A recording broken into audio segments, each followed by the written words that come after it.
कैसे थी श्री कृष्ण की बुआ? क्या था उनका वास्तविक संबंध? जाने दिलचस्प पौराणिक कथा।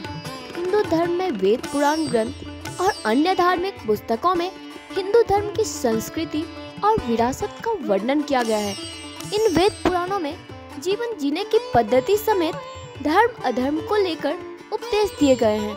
चारों वेदों समेत रामायण, महाभारत जैसे धर्म ग्रंथों में कई पौराणिक कहानियों का जिक्र किया गया है। रामायण में जहाँ मर्यादा पुरुषोत्तम भगवान श्री राम के आदर्श, न्याय, प्रियता और स्थापना का वर्णन किया गया है, वही महाभारत में भगवान श्री कृष्ण की लीला और अधर्म पर धर्म की जीत का उल्लेख मिलता है।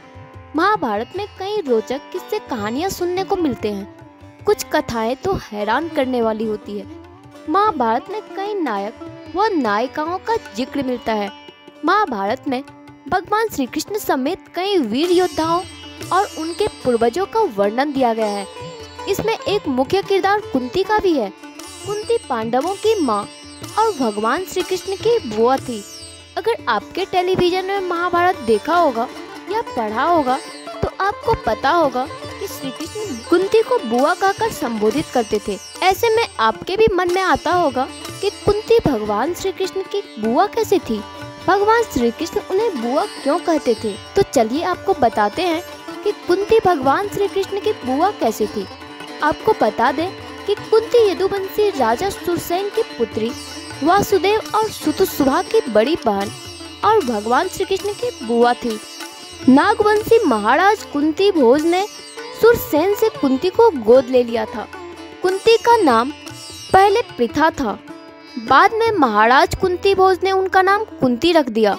कुंती हस्तिनापुर के नरेश महाराज पांडु की पहली पत्नी थी।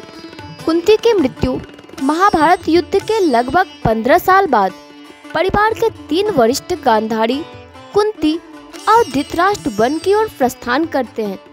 संजय भी उनके साथ होते हैं। करीब 3 साल तक गंगा किनारे एक घने वन में बनी छोटी सी कुटिया में सभी लोग रहते हैं। एक दिन की बात है, धृतराष्ट्र गंगा में स्नान करने के लिए जाते हैं और उनके जाते ही जंगल में आग लग जाती है, जिसकी वजह से गांधारी, कुंती और संजय को कुटिया छोड़नी पड़ती है।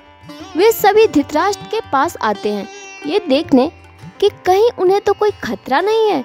संजय उन सभी को जंगल से चलने के लिए कहते हैं क्योंकि पूरा जंगल आग से जल रहा था।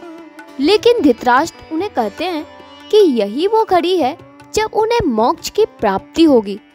तीनों लोग वहीं रुक जाते हैं और उनका शरीर उस आग में झुलस जाता है। संजय उन्हें छोड़ हिमालय की ओर प्रस्थान करते हैं, जहाँ वे एक सन्यासी की तरह रहते हैं।